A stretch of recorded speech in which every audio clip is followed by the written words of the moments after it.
The Lake of the Woods Control Board presents 2022 Flooding in the Winnipeg River Basin.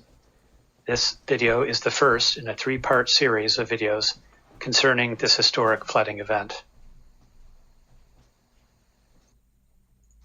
This series covers three topics. The first, in this video, an overview of the flood and general hydrology and hydraulics of the basin.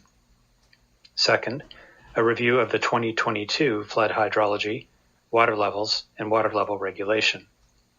And third, answers to common questions posed to the board about this historic event.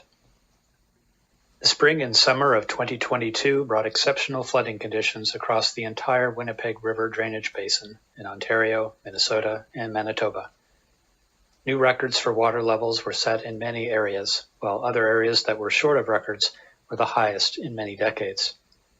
This flooding caused widespread damage to public infrastructure, tourist businesses, seasonal and year-round homes, erosion of shorelines, and damage to countless docks and boathouses.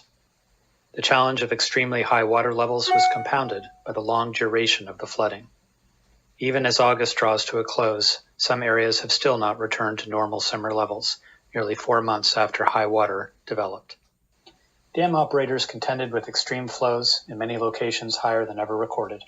These flows far exceeded the ability of dams across the region to control upstream water levels, with the exception of Lac Seul, where the highest outflow since 1954 was passed to prevent the lake from exceeding dam safety thresholds.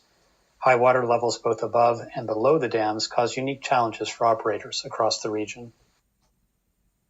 Individuals, communities, governments, and organizations responded to the rising water levels with extraordinary efforts over many weeks to create and build up flood protections.